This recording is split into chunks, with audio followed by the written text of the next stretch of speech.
믿어 주는 나의 하나님이시로다. 나의 몸과 마음 주를 갈망하며 이제 내가 주께 고백하는가. 여호와는 나의 빛이요 여호와는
하겠습니다. 에베소서 1장 3절부터 6절에 있는 말씀입니다.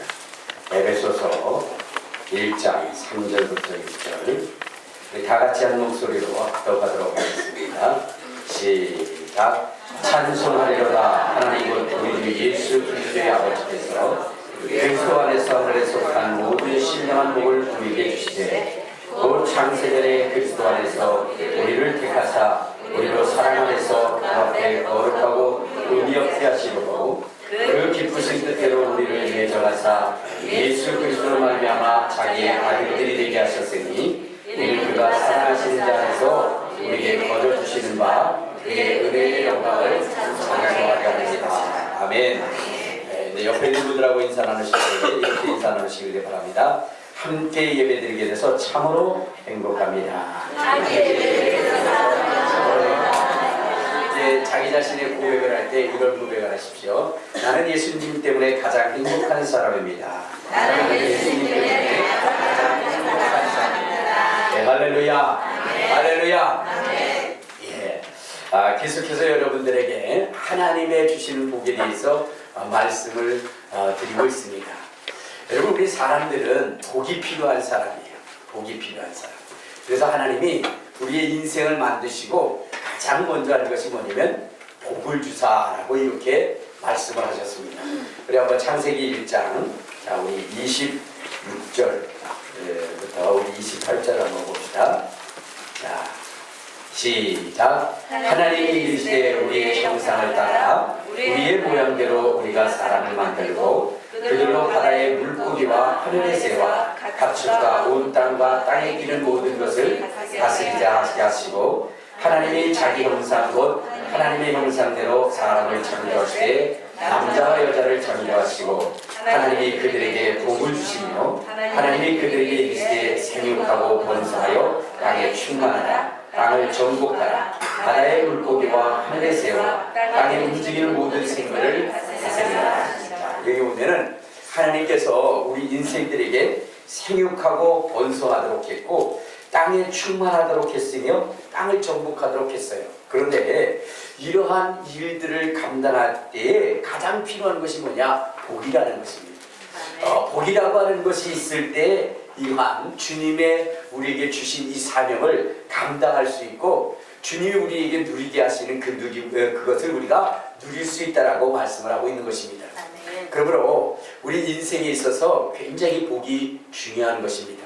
자, 그런데 여러분, 우리가 이 복을 받는데 이 복을 받는 비결은 어디는 것이냐는 거죠.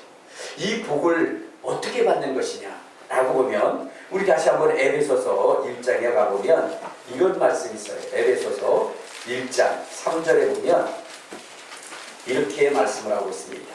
자, 시작. 찬송하리로다. 하나님은 우리 주 예수 그리스도의 아버지께서 그리스도 안에서 하늘에 속한 모든 신령한 복을 우리에게 주시되. 자, 하나님께서 복을 창조하시고 그 복을 우리에게 주실 때에 누구 안에서 준다고 했냐면 그리스도 안에서, 그러니까 예수 안에서 우리에게 주신다라고 이렇게 말씀을 하고 있는 것입니다. 그러니까 여러분, 사람들이 복을 받기 위해서 산으로 들로 그 다음에 어떤 큰 나무나 돌 앞에 가서 복을 구하는데 그것은 다 잘못 구하는 거예요. 여러분, 복이라고 하는 것은 하나님이 만든 것이고요.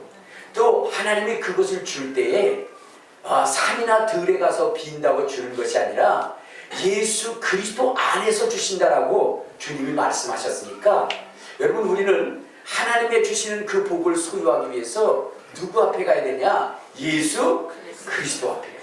예수 그리스도 안에 있어야 됩니다. 성경이 우리에게 끊임없이 말하고 있는 것이 무엇이냐면 다른 것이 아니라 예수와 하나 되라. 예수와 함께 있으라. 그것이거든요. 그리고 예수님도 우리에게 끊임없이 말씀하시는 것이 무엇이냐면 다른 것이 아니라 내가 세상 끝날까지 너희와 함께 할 것이다. 그러니까 여러분, 하나님의 복을 받기 위해서는 우리는 누구와 철저히 하나가 되어야 돼요? 예수와 하나 돼요. 예수.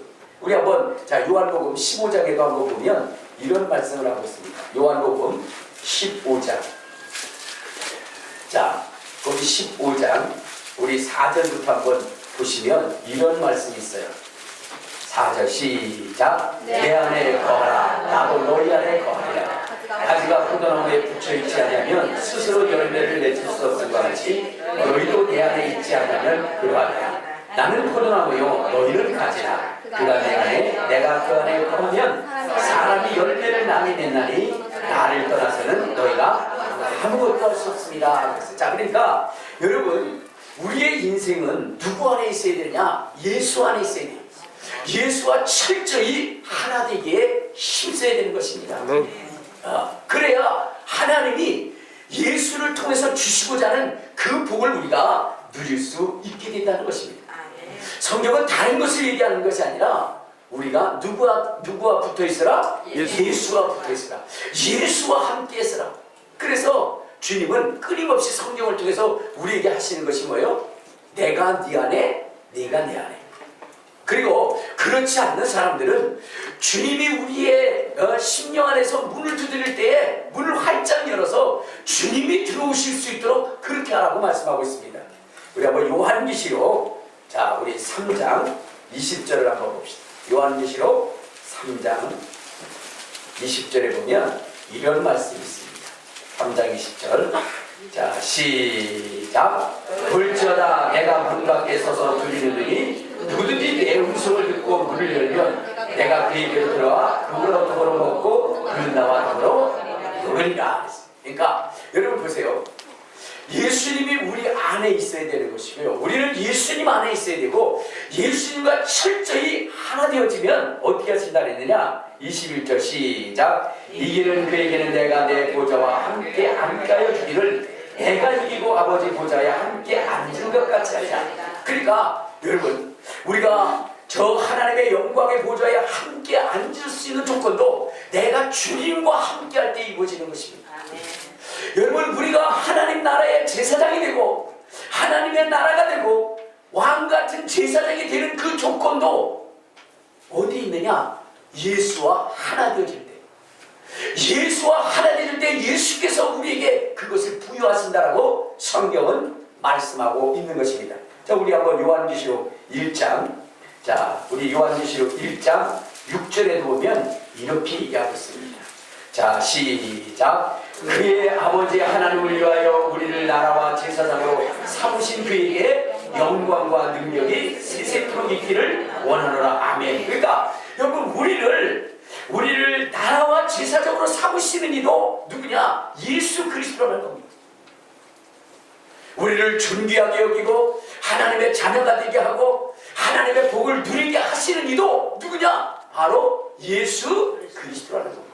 그러므로 신앙생활은 다른 것이 아니라 하나님이 우리에게 부여할 그 복을 받기 위하여 예수와 철저히 하나 되어진 그가 복 있는 자고요. 그가 성공하는 자고 그가 승리하는 자입니다.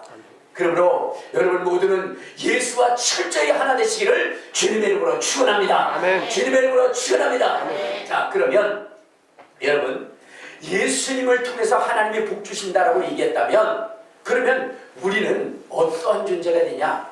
예수님과 하나가 될 뿐만 아니라 하나님이 찾는 자가 되야 돼요. 그러니까 예수님이 찾는 자가 되야 돼요. 뭐라고요? 예수님이 찾는 자가. 그렇죠. 예수님이 여러분에 대해서 관심을 갖고 여러분을 부르고 여러분을 찾을 수 있도록 그렇게 해야 되는 것입니다. 여러분 이 성경의 인물 중에 복 있는 사람들이 있죠.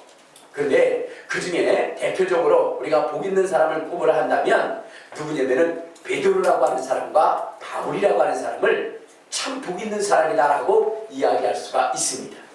왜 베드로와 바울이 하나님 안에서 복 있는 사람이냐? 그 주님께서 그렇게 말씀하셨잖아요. 베드로에게 뭐라고 얘기했어요? 다윗아 시므나 내가 복이 있도다.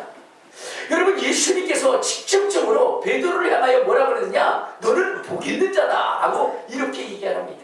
그러면 베드로라고 하는 사람이 어떻게 해서 복 있는 자가 되었을까요?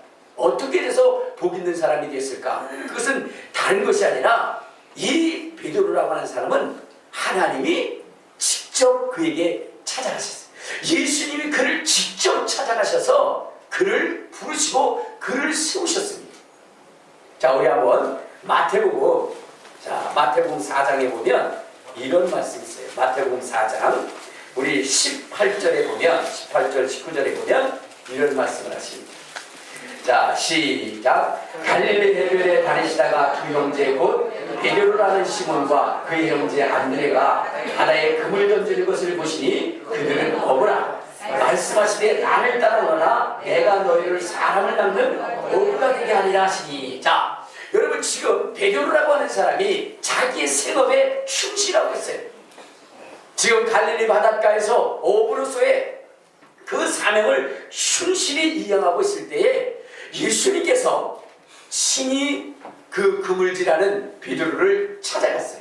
그리고 주님께서 그 베드로를 부르셨습니다.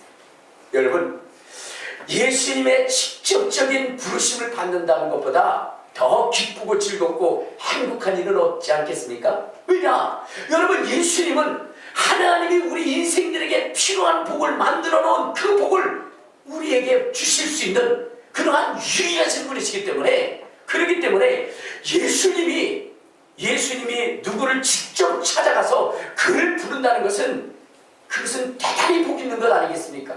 그런데 여러분, 이 베드로라고 하는 사람, 그 사람은 주님이 친히 찾아가셨어요. 그리고 그에게 말씀하시기를 시몬아 너는 복이다라고 이렇게 말씀을 하셨습니다. 자, 그렇다고 한다면 여러분, 우리의 인생도 베드로처럼 주님이 찾을 수 있는 그러한 인생이 되어야 되지 않느냐 이거죠. 주님이 나를 부르시고 주님이 나를 세우시고 주님이 내게 말씀하실 수 있는 그러한 인생이 되어야 되는 거예요. 그러면 여러분, 그러한 인생이 되기 위해서는 어떻게 해야 되느냐 이거죠. 베드로는 어떻게 돼서 예수님이 그를 직접 부르시고 직접 세우시고 그에게 사명을 부여하는 그러한 존재가 되어졌을까? 그것은 다른 것이 아니라 이 베드로라고 하는 사람이 예수님에 대한 신앙의 고백 때문입니다. 자, 우리 한번 마태복음 16장에 보면 베드로가 주님에 대해서 이렇게 고백을 합니다. 자, 우리 15절 16절을 한번 보도록 하겠습니다. 15절 16절. 자, 시작. 이르시되 너희는 나를 누구라 하느냐? 시몬 베드로가 대답하여 이르되 주는 그리스도시요 살아계신 하나님의 아들이십니다. 그러니까 여러분, 이 베드로라고 하는 사람이 예수님이 묻습니다. 세상의 사람들이 나를 누구라 하느냐? 그랬더니 어떤 사람은 엘리야, 세례 요한, 그 선지자 중에 하나라고 얘기했을 때 베드로는 뭐라고 고백하느냐? 주는 그리스도시요 살아계신 하나님의 아들이십니다. 이렇게 고백. 그러니까 베드로는 예수님을 향하여 뭐라고 고백하냐면 주는 그리스도시요 살아계신 하나님의 아들이십니다. 이렇게 고백합니다. 그러니까 여러분, 우리가 주님의 마음에 들고 주님이 나를 찾을 수 있도록 하게 하기 위해서는 우리는 어떻게 되냐? 예수님이 어디요? 예수님에 대한 그 우리의 바른 지식, 바른 시각이 있어야 된다는 거예요. 베드로는 어떻게 됐어요? 주님에 대하여 정확하게 예수님이 누구인지를 고백을 하고, 또한 그 고백에 대하여 그의 결심을 이해하게 해주고 있습니다. 여러분들이 생각할 때 주는 그리스도시요 살아계신 하나님의 아들이십니다 라고 이렇게 고백하는 것이 뭐가 그렇게 중요한 것이냐라고 여러분들 생각할지 모르지만, 여러분 우리 한번 요한복음 5장을 한번 봅시다. 요한복음 5장에 보면 이런 말씀이 있어요. 자, 요한복음 5장. 자, 요한복음 5장 17절 18절에 보면 이런 말씀을 하십니다. 시작. 예수께서 그들에게 이르시되 내 아버지께서 이제까지 일하시니 나도 일한다 하시니 유대인들이 이로 말미암아 더욱 예수를 죽이고자 하니 이는 안식일을 범할 뿐 아니라 하나님을 자기의 친아버지라 하여 자기를 하나님과 동등됨으로 삼으시노라. 자, 여러분, 예수님께서 이 땅에 오셔가지고 많은 기사와 이적과 능력을 행하셨어요. 그래서 웬만한 사람들은 예수님이 메시아라고 이렇게 뭐냐면 생각을 했습니다. 왜냐면 여러분 한번 보세요. 무리를 걷기도 하고 죽은 자를 살리기도 하고 오병이어의 이적도 일으키고, 그러니까 수많은 사람들이 이 예수가 이스라엘이 그처럼 기다리던 그 메시아가 아닌가라고 이렇게 생각을 했습니다. 그런데 여러분 서기관들과 바리새인들과 이러한 그 제사장들이 돌연 그들이 변해서 예수님을 죽이고자 합니다. 메시아라고 생각했다가 그런 다음에 뭐요? 갑자기 돌변을 해가지고 예수님을 죽이려 하는 거예요. 그 죽이려 하는 이유가 무엇이냐면 그것이 다른 것이 아니라 예수님이 하나님을 아버지라 불렀다는 거예요. 예수님이 하나님을 아버지라 이렇게 부르는 순간 이스라엘 사람들은 무엇입니까? 이 예수가 우리가 기다리는 그 메시아가 아니라 하나님을 모독하는 자다라고 이렇게 생각을 하고 그를 죽이겠다는 거예요. 왜냐하면 여러분 이스라엘은 어떻습니까? 이스라엘은 오직 하나님은 한 분밖에 없다라고 그들은 생각하고 있기 때문입니다. 여러분 그들의 신앙의 고백이 뭐냐면 이스라엘아 들으라, 하나님은 유일하신 하나님입니다. 여러분 이스라엘 사람들은요 하나님은 오직 한 분밖에 없다라고 그들은 생각하고 있는 거예요. 그리고 그 하나님을 모독하는 순간 그들은 살아남을 수가 없는 것입니다. 그런데 오늘 예수님이 기사와 이적과 표적을 행하면서 사람들이 그를 메시아로 따르니까 갑자기 그가 하나님을 아버지라 부르니까 어떻게 됐어요? 그들의 생각이 돌변을 한 거예요. 그래서 이는 하나님이 보낸 메시아가 아니라 하나님을 모독하는 자라고 이렇게 생각을 한 것입니다. 여러분 이스라엘에게 있어서 가장 큰 죄는 뭐냐? 하나님을 모독하는 거예요. 그들은요 여호와라고 하는 이름을 쓸 때도요 목욕제기하고 그리고 뭐냐면 자음 하나를 쓰고 붓을 닦고 손을 씻고 그리고 또 모음을 쓰고 이렇게 정말로 그들은 하나님의 이름을 부르는 것과 여러분 하나님을 대하는 그것은 그 누구도 따라올 수 없을 만큼 존귀 여겼던 것입니다. 그런데 무엇이냐면 이 예수가 하나님을 아버지라고 부르니까 이보다 더 하나님을 모독하는 일은 없는 것입니다. 죄인이 어찌 하나님을 아버지라 부를 수 있겠는가? 그리고 그렇게 부른다는 것은 자기를 하나님과 동등됨으로 여기는 것이 아닌가 라고 생각해서 어떻게 돼요? 그를 돌로 죽이게 된 것입니다. 자 그런데 여러분 베드로라고 하는 사람이 그 예수님을 향해서 뭐라고 했어요? 주는 그리스도시요 살아계신 하나님의 아들이십니다. 이렇게 고백을 해요. 여러분 이렇게 고백한다는 것은 무슨 의미를 가지고 있는 거예요? 이 고백을 하고 내가 이스라엘 백성들에 의해서 돌로 맞아 죽임을 당한다 할지라도 자기는 그 신앙을 그 믿음을 저버리거나 포기하지 않겠다는 거 아니겠습니까? 그렇지 않겠어요? 여러분 예수님이 스스로가 하나님의 아들이라고 했을 때 수많은 사람들이 죽이려 했어요. 그렇다고 한다면 그를 향하여 예수님이 하나님의 아들이십니다 고백하는 그 사람을 그냥 놔둘 수 있겠느냐 이 말이지. 그것은 곧 무엇이냐면 자기 목숨을 내놓은 것입니다. 목숨을 내놓는 고백을 한 것입니다. 그렇기 때문에 하나님이 그 베드로를 찾아가신 것이고요 그와 함께하기를 원하시는 것이고요 그에게 주님의 가장 귀한 사명을 맡기게 된 것입니다. 여러분 오늘 우리의 신앙이 어떻게 되느냐? 이처럼 예수님께서 찾는 사람이 되어야 되고요 예수님이 함께하려고 하는 사람이 되어야 되고 예수님이 부르는 사람이 되어야 돼요.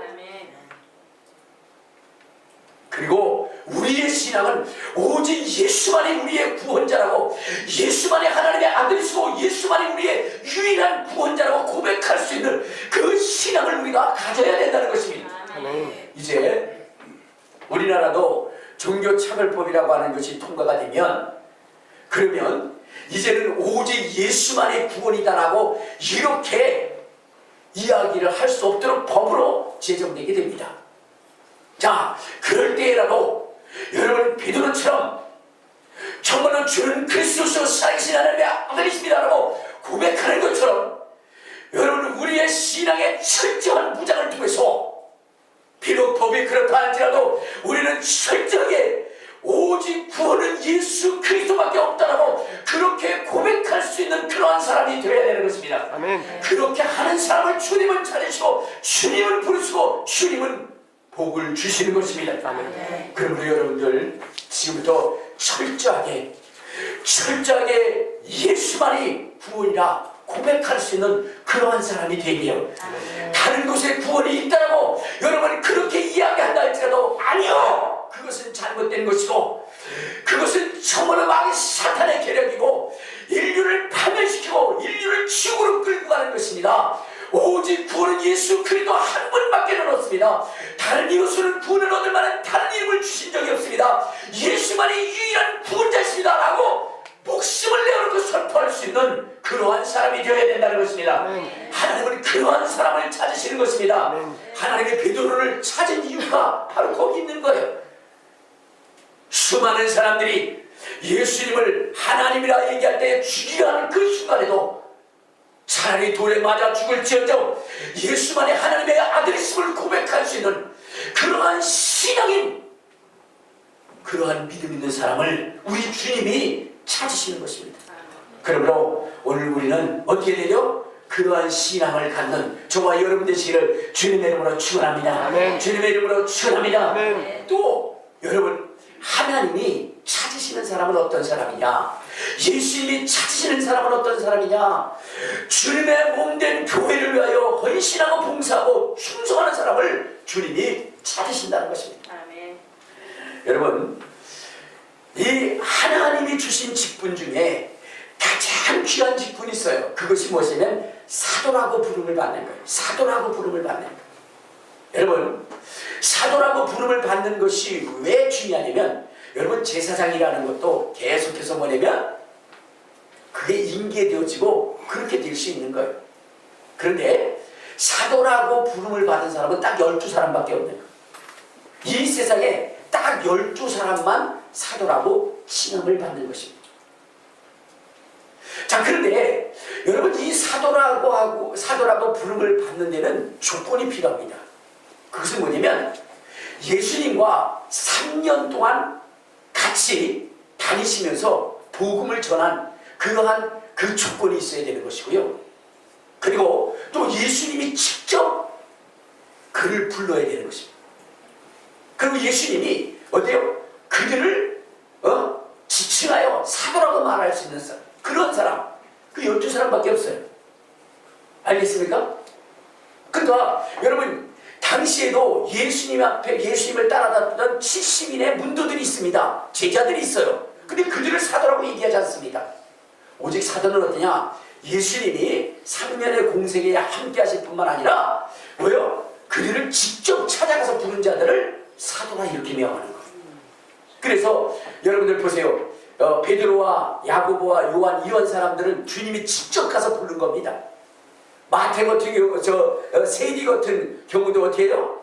주님이 직접 가가지고 세관에 앉아있는 자를 불렀잖아요. 그렇죠? 그래서 뭐냐면 제자로 삼으시는 것입니다. 사도로 삼는 거예요. 자, 그런데 여러분, 이 12의 사도 가운데 주님을 살아계실 때 만나지도 않고 주님이 직접 부르지도 않는 그 바울을 성경은 사도라고 이렇게 지칭하고 있습니다. 여러분, 바울이라고 하는 사람을 성경은 사도라 이렇게 부르는 거예요. 이것은 사도의 조건에 맞지 않습니다.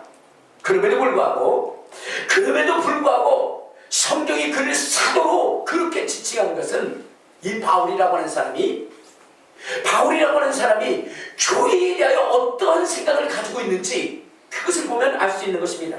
우리 한번 골로새서 1장을 한번 찾아봅시다. 골로새서 1장에 보면 이렇게 말씀하고 있습니다. 자, 골로새서 1장 우리 24절에 보면 24절 25절 시작. 나는 이제 너희를 위하여 받는 괴로움을 기뻐하고 그리스도의 남은 고난을 그의 몸된 교회를 위하여 내 육체에 치우노라. 내가 교회의 일꾼 된 것은 하나님이 너희를 위하여 내게 주신 직분을 따라 하나님의 말씀을 이루려 함이니라. 자, 여기 보면 바울이라고 하는 사람이 교회를 위해서 얼마나 충성하고 얼마나 헌신하고 얼마나 봉사해야 했든지 여러분 그것을 알 수가 있게 되는 것입니다. 그는 교회의 시련과 고난과 그 고통을 자기의 육체처럼 짊어지고 함께 가겠다라고 이렇게 고백을 합니다. 자, 우리 한번 고린도후서 11장에 보면 이런 말씀을 하고 있습니다. 고린도후서 11장, 자, 우리 23절부터 27절까지 한번 읽도록 하겠습니다.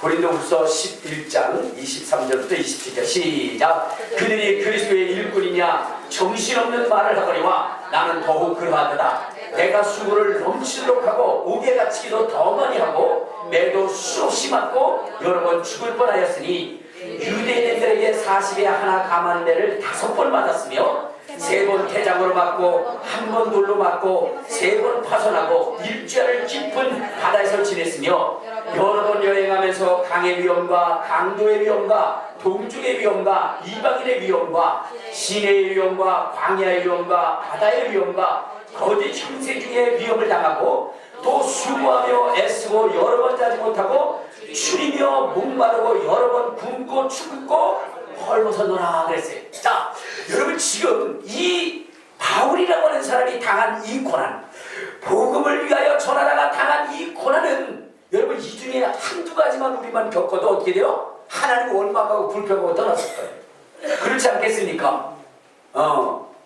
아니 주님 전하다가 여러분 유대인들에게서만 40에 하나 감한 대를 맞았다라고 생각해보세요. 근데 이는 5번을 맞았어요. 여러분 태장으로도 맞고요. 그 다음에 배가 파손되기도 하고 정말로 수없는 고난과 고통을 당했습니다.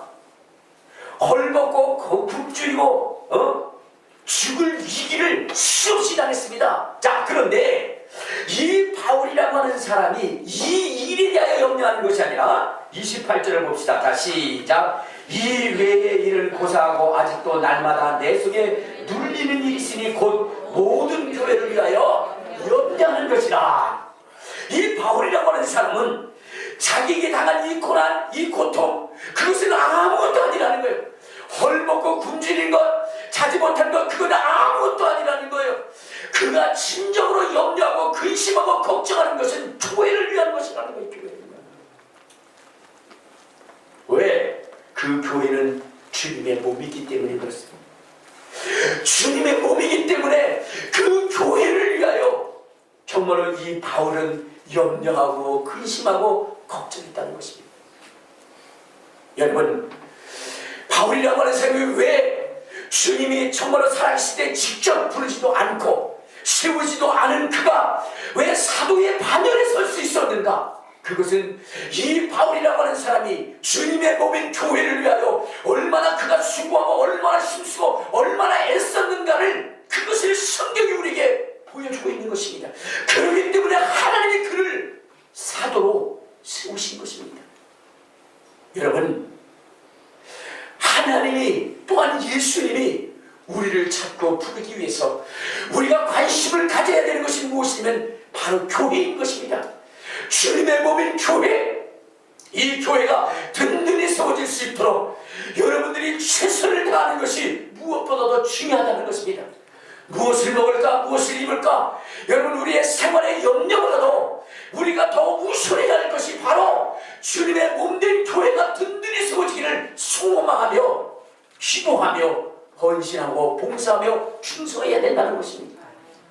그리할 때 하나님께서, 예수님께서 바로 우리에게 시선을 돌리시고 우리의 관심을 가져주는 것입니다. 아멘.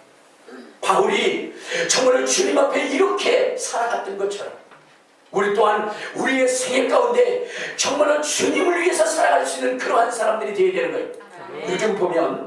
요즘 보면 교회가 지금 약간 좀 시끄럽고 어지러운 일들 때문에, 그런 때문에 교회가 지금 고난을 당하면 여기에 막 공격을 해가지고, 그래가지고 뭐냐면 교회를 무너뜨리려고 하는 그러한 사람들이 굉장히 많아요. 유튜브에도 보면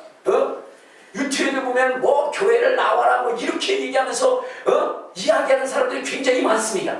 여러분, 물론 교회가 바로 서서 세상의 빛과 소금의 역할을 감당해야 되겠죠. 그러나 교회는 죄인들이 모이는 곳입니다. 그렇기 때문에 어쩔 수 없이 고난도 당할 수밖에 없고요. 어려운 일들도 또한 이치에 맞지 않는 일들도 벌어질 수 있습니다. 그렇다고 해서 여러분 교회를 무너뜨리고 교회를 비방하고 교회들을 쓰러뜨려서는 안 되는 것입니다. 오히려 그 속에서 자기 자신이 하나에 썩어지는 미간이 되어서 그래서 교회를 바로 세울 수 있도록 주님 앞에 부르짖고 주님 앞에 간구하며 자기 자신을 희생하며 주님의 몸을 든든히 세울 수 있는 그러한 사람이 되어야 되지. 그것을 보면서 비난하고 신난하고 그러면서 욕하고 그리고 교회를 무너뜨리는 것, 그것은 옳은 행동이 아니라는 것입니다. 바울이라고 하는 사람의 시대 속에서도 많은 숱한 어려움과 고난이 있었지만 그러나 그는 염려하고 근심하고 걱정하는 것이 바로 교회인 것입니다. 왜냐하면 교회는 주님의 몸이기 때문에 그렇습니다. 주님의 몸이기 때문에 여러분 그 몸은 든든히 세워져야 되는 것이고 그 몸은 확장되어져야 되는 것이고 여러분 그것은 구원의 그 사명을 감당해야 되는 것입니다. 그러므로 그 구성원들은 철저하게 교회의 그 세움을 위해서 교회를 든든히 세우기 위해서 온 몸과 마음을 다하여 헌신하고 봉사하고 충성해야만 되는 것입니다. 일할 때 예수님이 그 인생에 관심을 갖는 것, 그 입에 소망이 있게 하는 겁니다. 그러므로 우리 금전교회 모든 성도들은 여러분 힘써 주님의 몸된 교회를 세우기에 힘쓰는 저와 여러분 되시기를 주님의 이름으로 축원합니다. 주님의 이름으로 축원합니다. 비난하지 마시기를 바랍니다. 비방하지 마시기를 바랍니다. 헐뜯지 마시기를 바랍니다. 비판하지 마시기를 바랍니다. 오히려 그러한 일들이 있을 때 서로 힘을 합쳐서 서로 돕고 서로 함께하며 서로 위로하고 서로 격려해서 주님의 교회를 든든히 세워서 주님 안에 있는 그 복들을 누릴 수 있는 저와 여러분 되시기를 주님의 이름으로 축원합니다. 주님의 이름으로 축원합니다. 여러분 우리가 하나님의 아들이 되는 것도 예수 안에서 이루어지는 것이고요. 죄사함을 얻는 것도 예수 안에서 이루어지는 것이고요. 그리고 하나님의 복을 누리는 것도 예수 안에서 이루어지는 것입니다. 그러므로 여러분 우리가 참으로 예수 안에 있는 그 복과 그 특권을 누리기 위해서도 주님이 관심을 가질 수 있는 존재, 주님이 여러분을 정말로 찾을 수 있는 그러한 존재가 되시기를 바랍니다. 그러기 위해서는 어떻게 되려? 복음을 위한 사람이 되어야 됩니다. 정말로 주님의 복음을 위해서 죽으면 죽으려는 믿음의 각오와 결단을 가지고 나아갈 수 있는 인생들이 되어야 되는 것입니다. 여러분 정말로 그 2000년 전 저 조그만 땅 유대 땅에 있었던 그 복음이 수없는 그러한 핍박과 고난 속에서도 그것이 보존되어져 지금 우리에게까지 오게 된 것은 여러분 정말로 주님의 말씀을 받은 자들이 그 피 묻은 복음을 가슴에 쓸어안고 불의의 열정으로 하나님의 복음을 위하여 자기의 목숨을 죽여왔지 버린 자들에 의한 그 희생으로 말미암아 오늘 지금 이 시대 속에 우리도 그 복음을 맛보고 그 생명을 맛보고 영생을 얻고 하늘나라를 상속받을 수 있는 존재가 된 것입니다. 그렇다고 한다면 이제 우리도 여러분 나에게서 전할 수 있는 사람들이 되어야 됩니다. 정말로 목숨을 내어놓고 이 사랑을 이 진리를 전할 수 있는 사람이 되어야 됩니다. 오늘 하나님은 온 땅을 두루다니시면서 이렇게 하나님의 복음을 위하여 목숨을 걸 수 있는 자들을 찾고 계신다는 사실을 잊지 마시기를 주님의 이름으로 축원합니다. 또한 주님의 몸된 교회를 세우기 위하여 헌신하는 자들을 주님이 보석처럼 여기고 정말로 궁창에 등 있는 달과 같이 해와 같이 여러분의 인생을 빛나게 할 뿐만 아니라 복에 복을 더하여 자손 만대에 이르는 그러한 그 혜택을 하나님의 주시는 혜택을 누릴 수 있게 만들 것입니다. 그러므로 여러분의 마음속에 여러분의 심령 속에 정말로 이 두 가지 정말로 죽으면 죽으리라는 예수 그리스도의 그 신앙 고백과 그분의 정말로 간절한 소원인 교회를 정말로 세우고 정말로 교회를 든든히 세워나갈 수 있는 저와 여러분이 돼서 하나님의 예수 안에서 예수를 통하여 주시고자 하는 그 복을 누리는 저와 여러분 되시기를 주님의 이름으로 축원합니다. 주님의 이름으로 축원합니다. 이제 주여 한번 부르고 통성으로 기도할 때 주님 정말로 주님을 향한 나의 고백 그 믿음의 고백 시련인다 할지라도 정말로 그것을 포기하지 않고 전할 수 있는 사람 되게 해달라고 기도하시고, 주님의 몸된 교회를 내어 헌신하고 봉사할 수 있는 인생이 되게 해달라고 주여 한번 부르고 통서로